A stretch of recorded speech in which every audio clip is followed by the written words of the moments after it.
When Susan Champy comes by at approximately 7:50, 1 minute plus or minus, she notices the car door of the Saturn open, the passenger side car door open. She notices a police officer and two bystanders. Excuse me. This is from the SoCo article. Direct from that. That is a direct quote from her from the SoCo article. So, another big question for me is, this would have been before fire department and EMT showed up. If it was at 7:50, because they didn't show up till around 7:56 or 7:57. So, if that's true, who were, and Susan Champy has stated and talked to by the family that there was no fire department or ambulance there because there were no red lights. She remembers that specifically. So it was before 7:57 that she was there, and she sees the two bystanders. My big question is, who were the two bystanders? Two bystanders that were at the scene. Susan Champy says that she sees two people on foot. Yes, standing there at the scene with the police officer. So my question would be, who are those two people? I have often thought that it was Tim, and because of that a long time ago, I've asked Tim, and he states to me that he never went outside that night, neither him nor his wife. Did Susan give a description, male or female, or one of each? She couldn't identify. She was just driving by, and she said there was, it was winter, so there's two people in coats. But just that she was driving by, and there was two other bystanders there.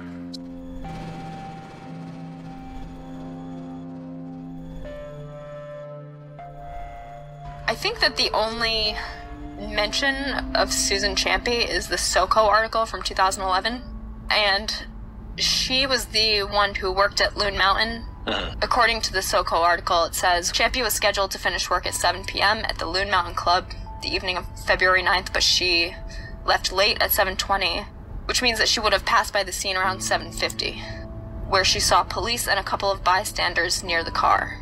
And it says, when she drove by, Champy remembered noticing that police officers had one of the doors of Maura's car open.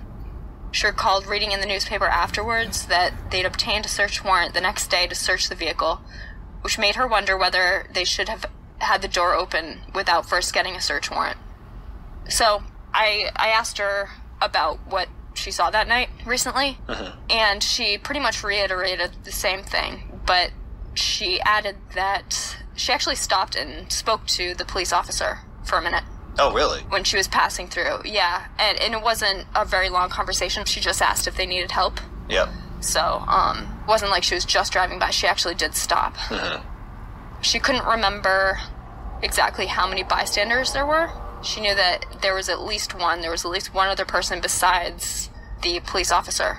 Okay. And possibly two, but she doesn't remember. And she doesn't remember which officer it was either, just that it was a person who was medium build and dark hair. So probably not Jeff Williams. I think that's like the only thing that we can probably conclusively say, because he's like 7 feet tall. So it was probably Cecil Smith. I mean, that makes sense. But she said she was pretty adamant about the fact that they had the door open, and according to her, they were searching through the car. And the other thing about that was something that contradicted the police report.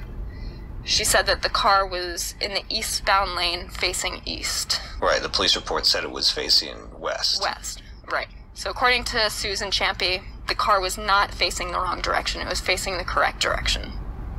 And I asked her what door was open, because she said that they were in the car and one of the doors was open, and she said it was the driver's door. Okay. So front seat driver's door, which would make sense if the car was, like she said, facing in the eastbound lane facing east. So that's an interesting contradiction. I don't know if it means anything. Yeah, that is interesting.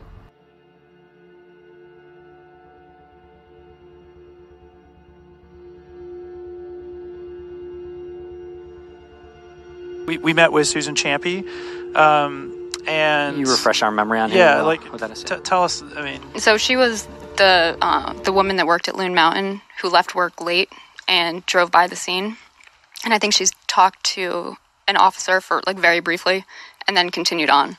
But she saw the Saturn facing Lincoln, and the officer was in the car. right. Okay. Was in the Saturn. Yes. Yeah. And has that been her? Sorry to interrupt. Has that been her statement for the entire duration?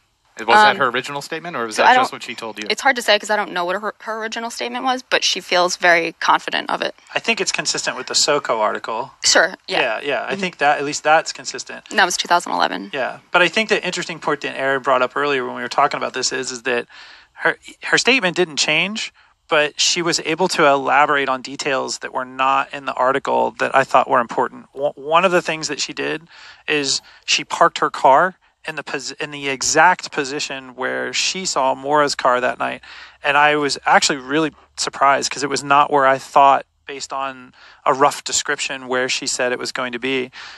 If you look at the tree with the bow on it, it was about halfway between Old Peters Road and the tree with the bow on it. It was actually right behind, or like after there's like a road sign, and I don't like the arrow with an sign. arrow, Yeah. and it So- was basically right there. So Right there. closer to Old Peters Road. Yeah. Sort Yeah. of closer to the Weathered the barn. corner. The Yeah. apex of the corner. Yeah, and Yeah. actually, one of the things that was interesting is when I was sitting in the car with her, it was raining, so we were all sitting in the car talking about it. And I said, "Well, do you mind if I take a picture of your car before you leave, so I can get an idea, like a record of where you're saying the car was?" And she's like, "Yeah." But she had moved the car a little bit because she was getting ready to drive us over to my So we made truck. her late for work. Yeah, and she actually had only pulled about a foot or two forward. I got out of the car and she's like, "Well, wait, I need to put the car back where I saw it." So literally, she was adjusting the car back only 1 or 2 feet. So to me, I kind of would have been like, "Well, it was right here within a few feet," but she seems to remember all the way down to almost the foot of where she was Yeah. parked. So Seems pretty specific. yeah. So it seems very credible, and there's additional detail. Oh, so what was the additional detail? Well, I think that the positioning of the car was one. The bystanders, I think that was in the SoCo article, but she reiterated that there was at least one and possibly two. Yeah. To one or two other people who were watching the scene that night? They were in front of the Saturn. Yeah. And she just her describing the interaction with the law enforcement officer that was there. I think the way that she kind of talked about it is he was a little dismissive, maybe like annoyed that she stopped to ask if they needed help.